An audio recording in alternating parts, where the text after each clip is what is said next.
that is coming to speak next. He is the embodiment of perseverance. You know, we all have stories of struggle and, facing difficulties, but we're all tied by our one bond, which is CODA. And this man is a CODA. So without further delay, I introduce to you Jose.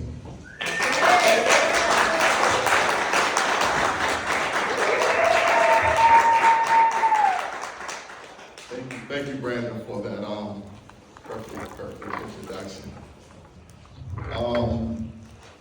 Hey, everybody.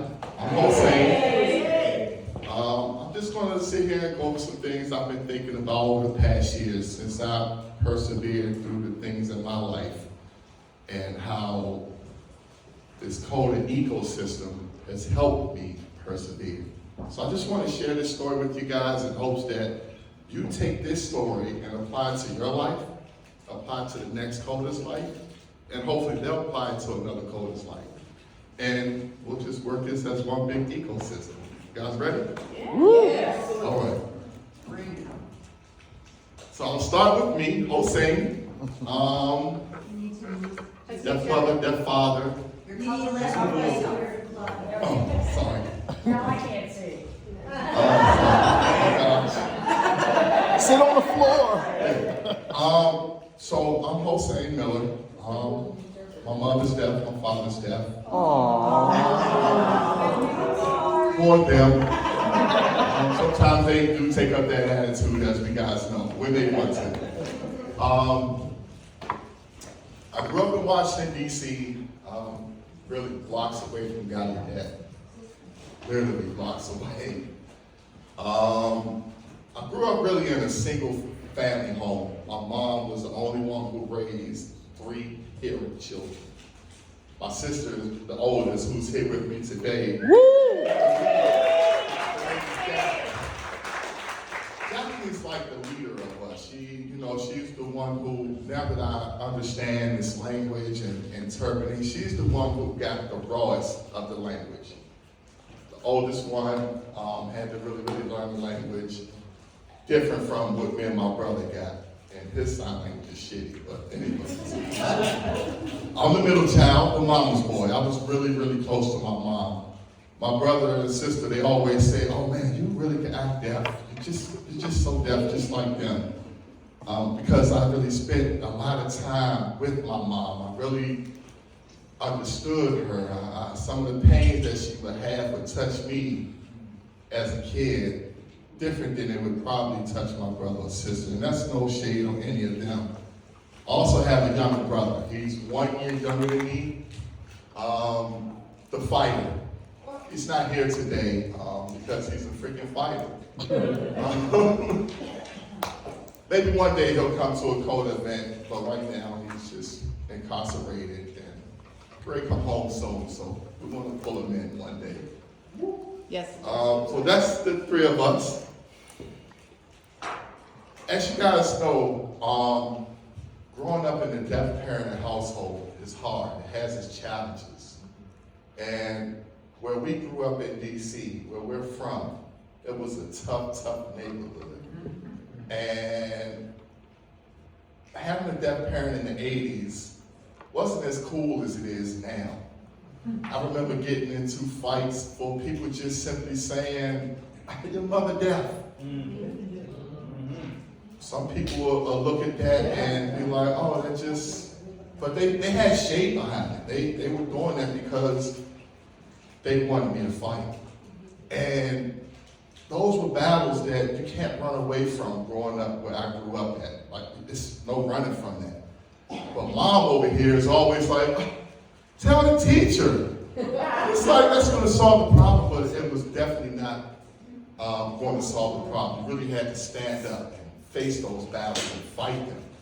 And unfortunately for me, growing up out the hood, it was a fight every week probably. Guaranteed twice a month. Guaranteed. And it caused a lot of, sometimes my mom felt like mom didn't really understand my perspective and probably didn't understand her perspective either. And sometimes that happens. And we grow up and we understand better and we're like, oh, damn, I understand now, you know? One thing I realized as I got older that my mom was not misunderstanding me, but maybe giving me another alternative. I mean, she was a proud deaf person, that's all. Them kids saying, your mom is deaf was nothing to her because, shit, she was deaf. What else could she do? I mean, she perseveres through so many things. Let's just give a little background on my mom's family. My grandmother had 10 children. 10. And she was the only one that was deaf. Back in the 40s, 50s, she was born in 43. So we're talking not much education back then for deaf, let alone for hearing, to be aware they need to learn a language for their child or their sibling.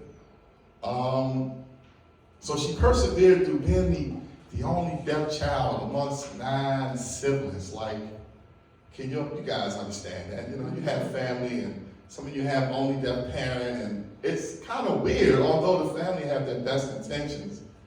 It's always weird though, you know? My mother also persevered through racism, segregation, desegregation, and discrimination. She was a part of the first class to go into Kendall, the class of 52, who just now, if you guys know, last year, I think it was, they just got their high school diplomas. 50-something years later. That's big, that's huge. And she fought through all of that. My mom was a government worker in the 80s. And she held that position for 35 years before she passed away. And now that I'm older, I understand that was significant. I mean, think about it. You get through racism, you get through desegregation, segregation, desegregation, all of this. Not only that, I'm deaf.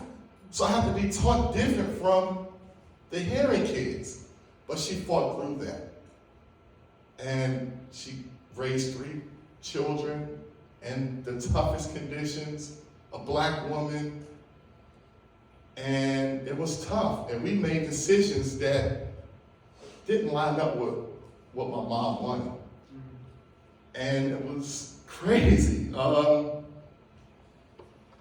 The impact that had on my life, those decisions that I made, caused me to go in and out of jail, almost lose my life. I remember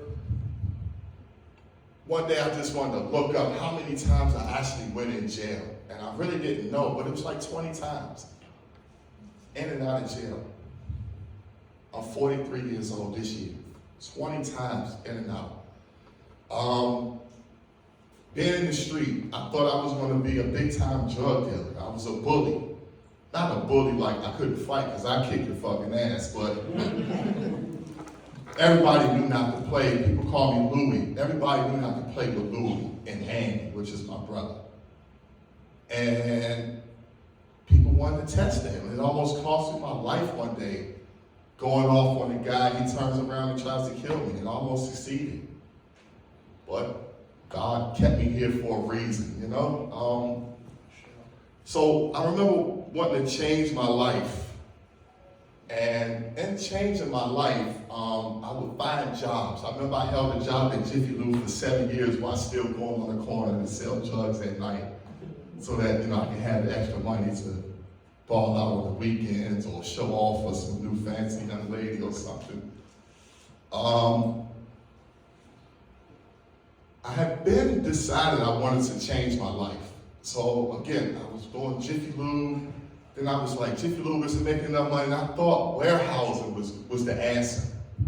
I got into warehousing. I worked for this big company called Cisco. They do a lot of food distribution, schools, hotels, hospitals. And that was hard. I mean, so hard that I started, and 6 months later, I lost 80 pounds because it was that hard of work. And it was overnight garbage work, but it was good pay, at least, you know, what I thought. You know, it was just something to take care of the kids, pay my child support, and sustain in life at a low level. I remember feeling like I had really made it. I had saved up this money, and we went to go to Disney World. And I was about to get married, and we were at Disney World, and my money wasn't good. My money was really funny. I'm the type of person, when I go out of town, I don't care about the cost. I want to have the fun. I want to maximize my fun. But my funds couldn't maximize my fun. So I remember getting so upset. I'm like the Incredible Hulk. I get upset. I might throw a fit, flip the tables, I might scream at everybody, but right after that, I'm like, I want to lay down and go to sleep because I've exerted all this energy. So when me and my fiance at the time realized my money was funny, I kind of got upset at it. Like, how'd you let us spend it? I kind of blamed her. And it was just really my fault. I didn't have enough money. I wasn't making enough money. I wasn't satisfied in life to give my family satisfaction. I was questioning my identity. I knew CODAs were out there, but I just didn't know, you know? So after I went off on everybody, I sacrificed in the same sense of going off. I told them, hey, you guys go. The money that you would have spent for me, you guys gonna have fun with it. I'll stay here, calm myself down, and take a nap.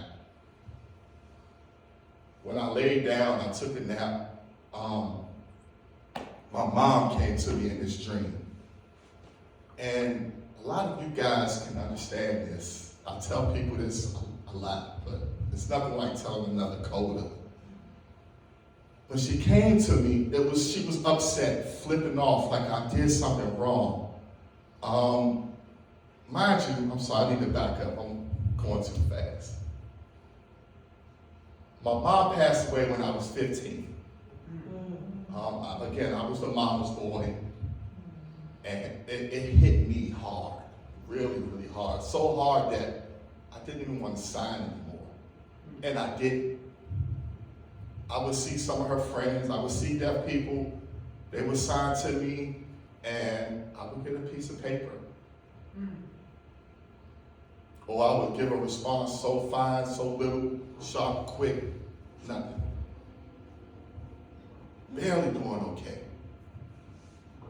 So on this trip, fast forward to this trip, my mom came to me in this dream and she was standing over top of me like a big, huge giant, and I was a kid again.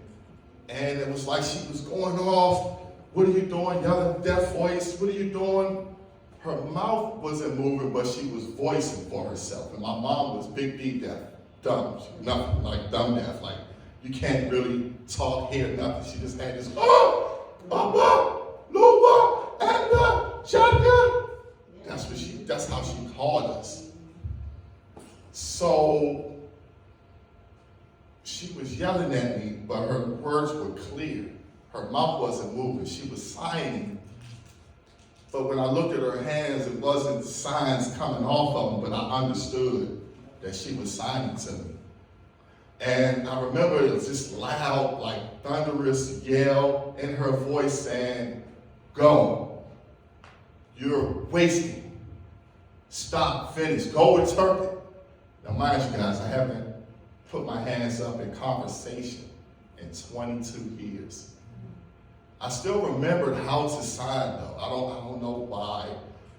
You guys probably have some scientific fact, but I never lost this, but this, I really would lose where to place my hands. I remember sometimes signing and looking up, trying to grab the sign from outer space somewhere, and it was never there, of course, you know what I mean? But it got so bad that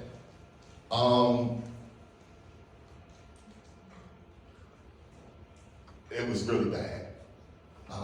So I remember trying to find my identity, and I was posting like a Facebook group I found online, you know, just hearing this word CODA, and I got into these CODA groups. And I remember posting on there, I want to interpret. I thought that was the answer for me. I don't know what led me to do that, but that was it. I made a big long paragraph. I was scared of interpreting because I knew my skills was shitty. I knew it. But I also knew when I was before anybody would tell me I would pick it up again, I knew I could because I was just that good at a young age. So after I posted that post, it stayed there maybe for weeks. And then this guy, I don't know, many of you probably know him. His name is Edward Knight.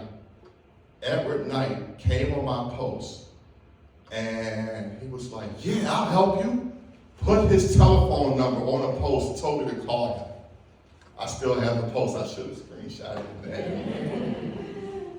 I called Ed, and we sat down. I guess he just wanted to see where my level was at, because again, in this post I included that I didn't sign. I didn't really conversate or do anything for 22 years.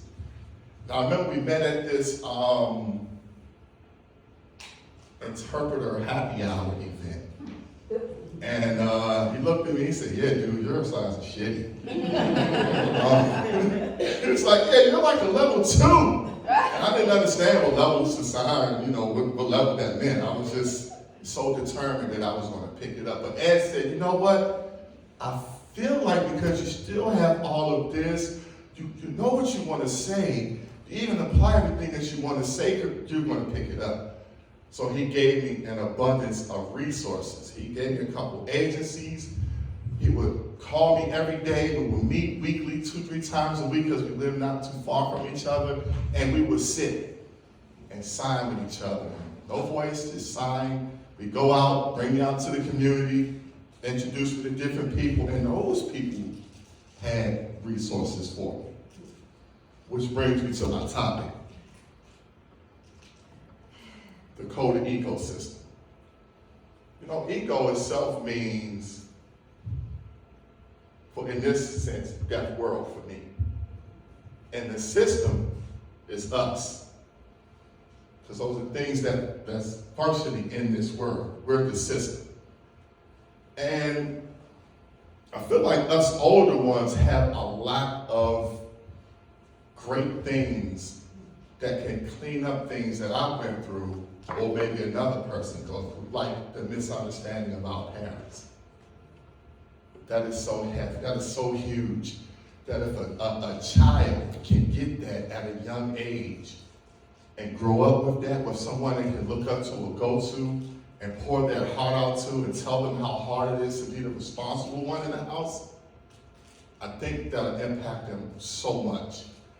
So much, and how do we get that? Camps, CODA camps. I think that was the most amazing thing that I saw in this CODA life that I didn't know nothing about. I grew up with kids who had, they mother deaf too. We didn't think, that's a CODA, they mother deaf too. And the ones that I grew up closest to were murdered. They were murdered. My mom did not know anything about a CODA camp, and if she could, I'm sure she couldn't afford it. If she did, she couldn't afford it. Black woman deaf in the 80s working for the government, you think they were giving her top pay? No. So I think us, older ones, giving back to those CODA camps, even creating them in your neighborhood. It doesn't have to be somewhere we got to come right here and meet in the big camp. I remember as a kid, there was a community center dead in the middle of the hood, and nobody really used it. At your community center, you can establish a CODA camp, somewhere where a CODA can escape to. I know everybody's town isn't as compact as where I'm from in DC. DC is, you can get there. But just establishing that connection, maybe in this day and age, we have technology, right? Maybe establishing a Zoom meeting or something like that. That in turn brings them to grow up into adolescence, and we can start a mentor program. Pull one of them up under your wing. I know I'm maybe speaking from an interpreting perspective, but I heard a lot of different professions in here. One guy said a security guard. I'm sure there's another code just like you. One young lady, she said she was a home health aide. I'm sorry if I'm wrong. But there's so many different professions. Pierre he doesn't even interpret, but he works in Gallaudet. He the man, y'all. I'm gonna tell y'all that. But all of us have different perspectives. We have automobile mechanics. We have electricians. We have plumbers. People who go into a house and really build the house from ground up. A place where our deaf can come and be safe at. Giving resources once we get out of those camps and get them into adolescence and then going into adulthood, coming to places like this.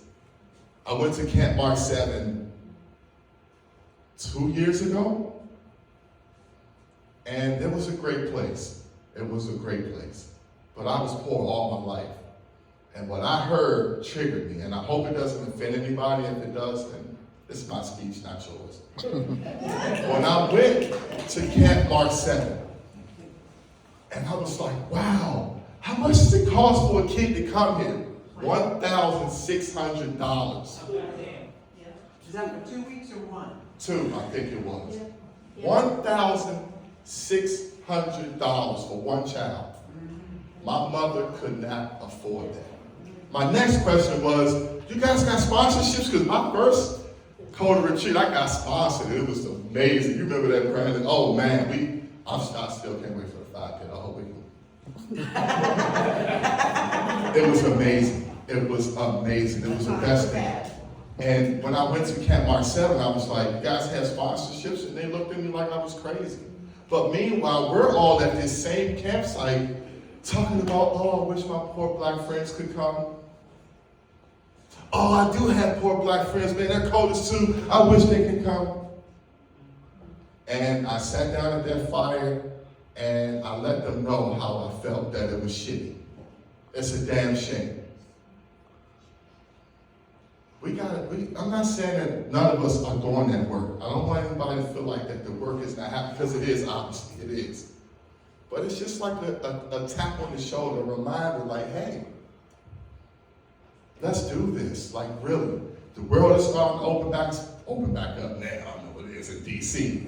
The world is opening back up. We have more ways to reach out to each other.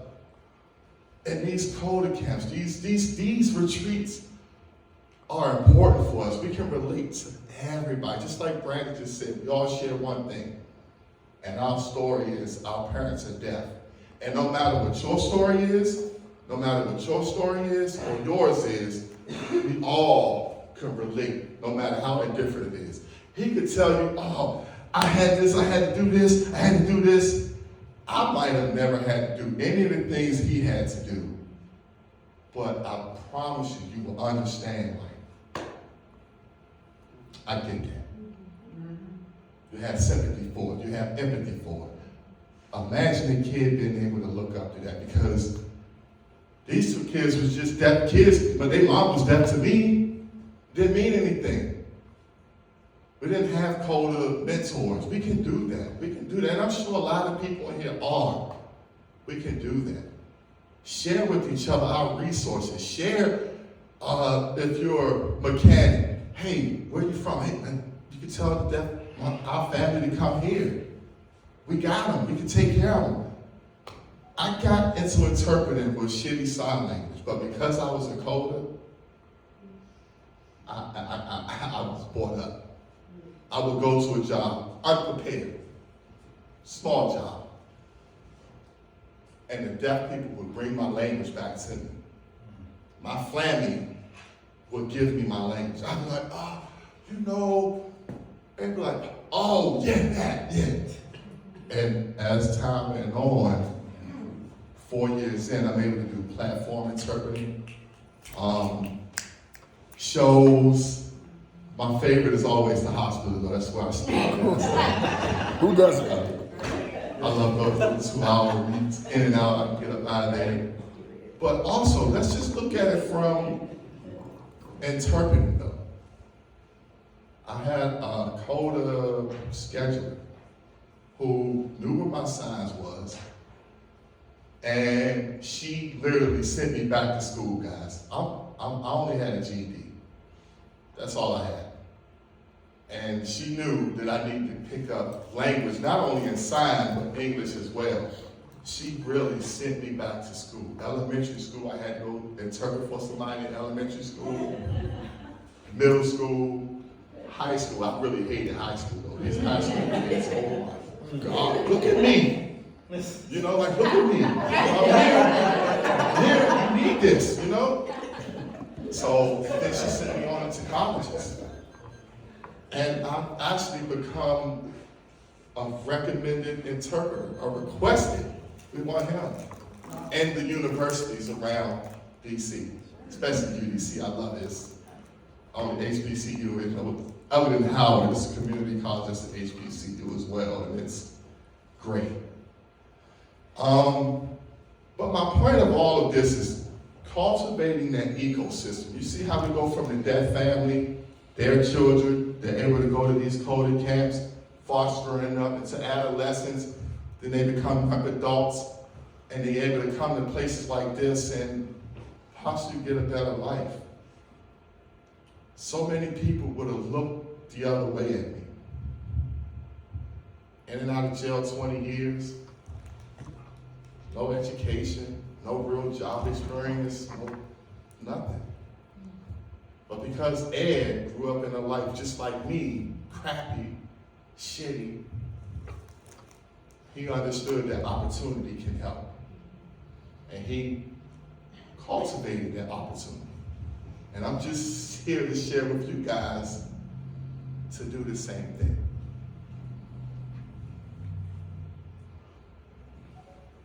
As I wrap up, I just want to leave you guys with these little things that I take and keep with me every day, because a lot of people have fed into where I'm at.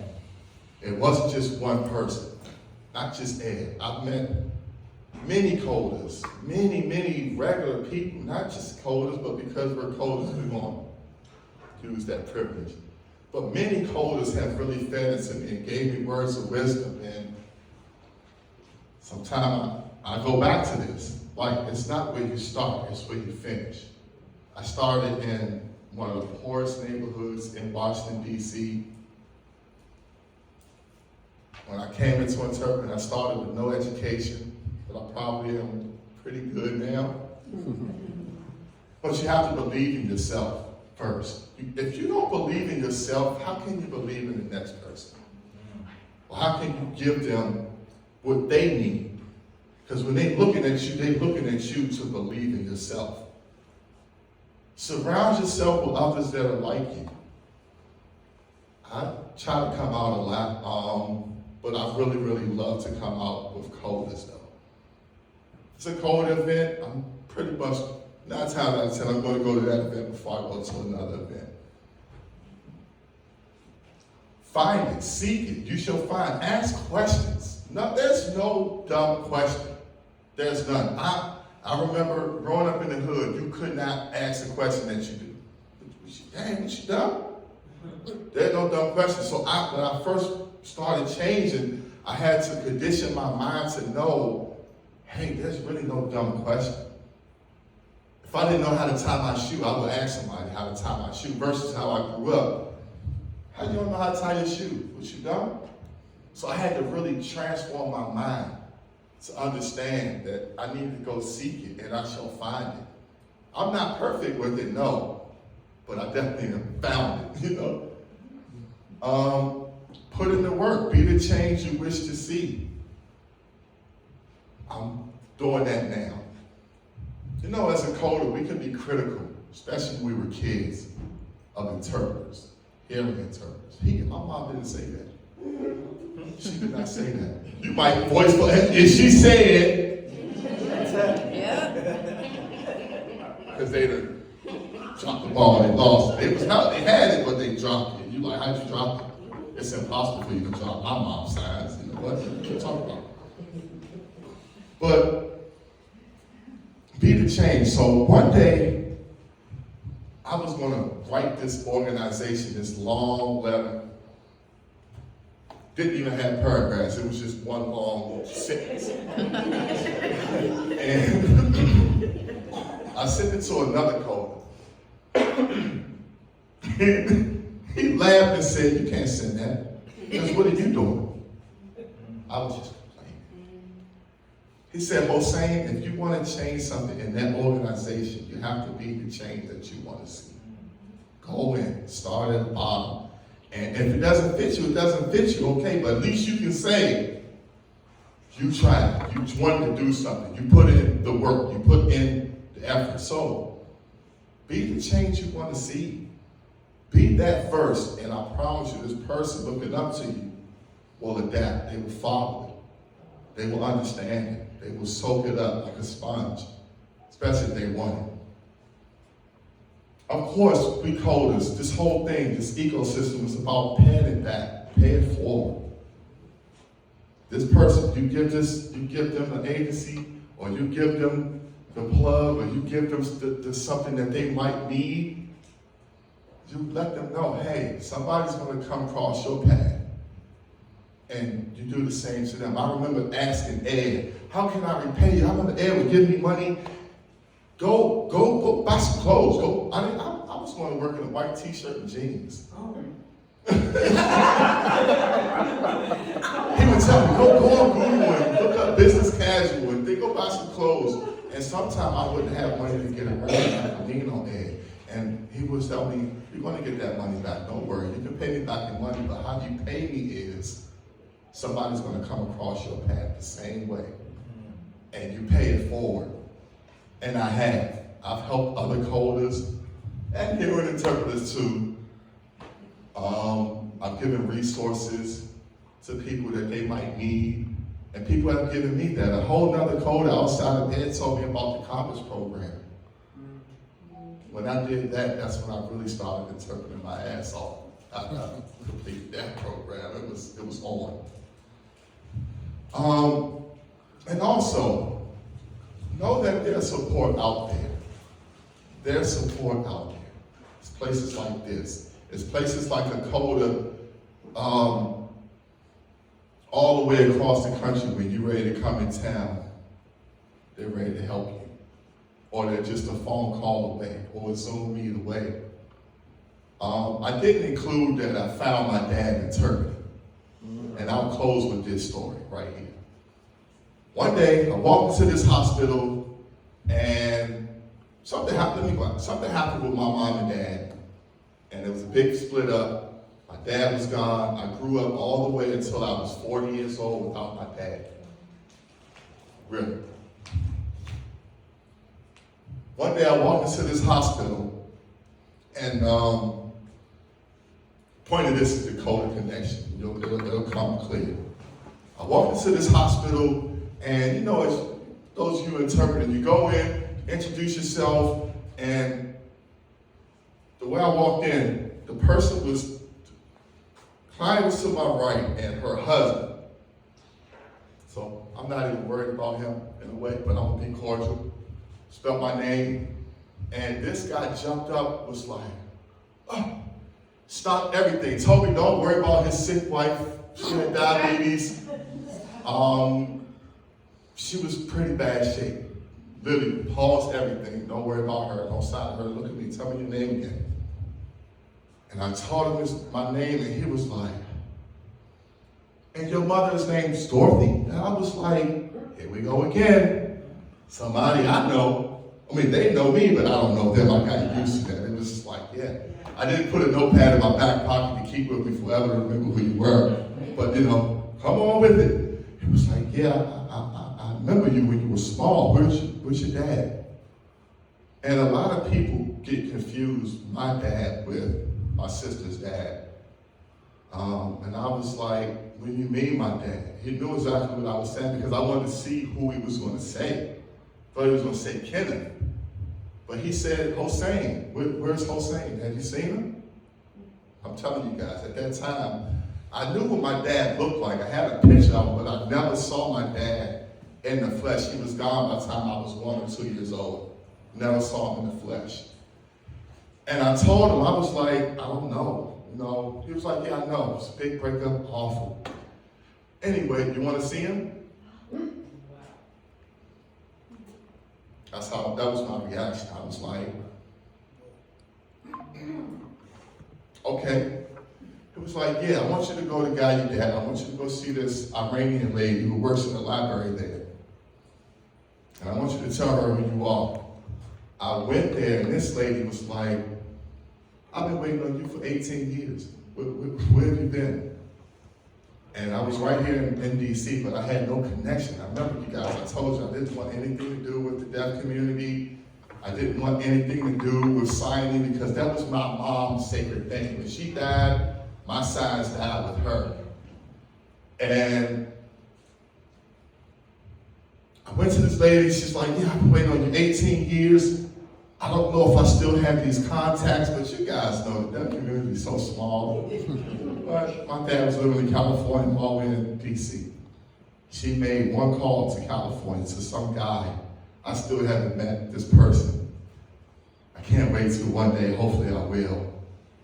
But he was like, yeah, I'll call him right now and have him call you. And it took my dad a couple months to call me. But I remember when I got the call, it was so refreshing that I found my dad through interpreting.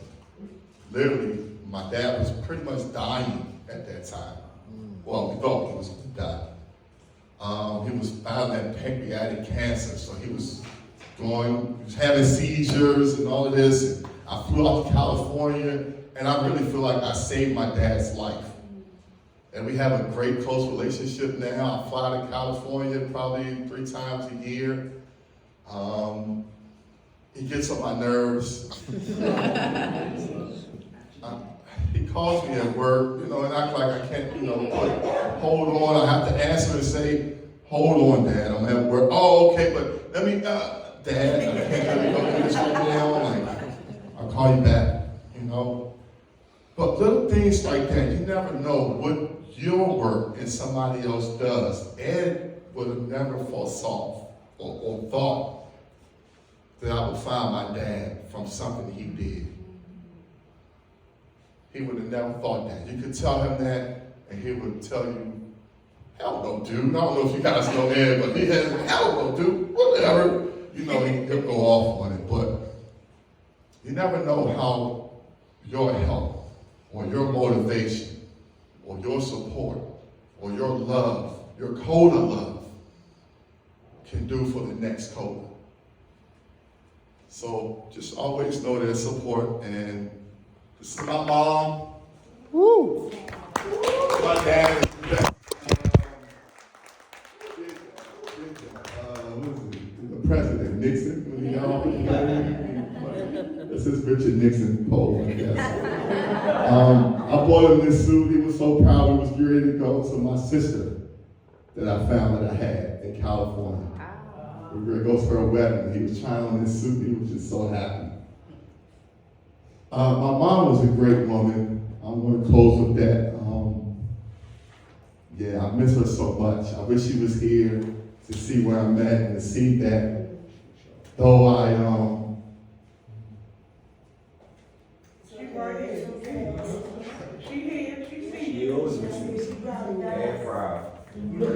Looking right to me, brown eyes, looking right at you. She's yelling at you right now. What's wrong? Though I gave up the language, what she gave us, what she gave me, what your parents gave you, will stick with you forever. There's no sense in trying to run from it. There's no sense of hating it. There's no sense of being sick of it. Accept it, embrace it, which a lot of us as adults have. When we weren't kids, we didn't. When we were kids, we didn't. But we all have something that's so great, so unique, and it can be easily identified by our own kind. I thank you guys for hearing me out. Thank you so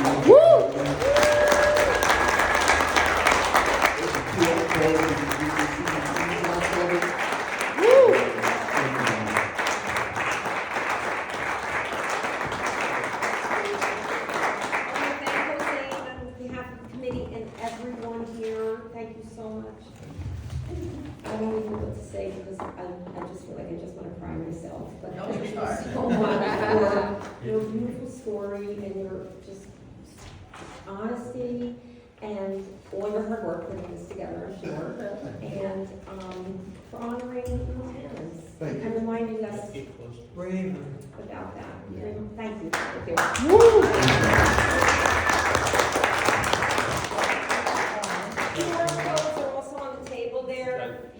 wanna go over there, but if you can, you need CEUs, you want them, sign into on the hard copy, because I just wanna make sure I have backup. That's what that, This is the evaluation and sign-in, that is all online, but I am asking everyone to do the hard copy too, in case there is a glitch. More because I'm being obsessive, but I don't think I didn't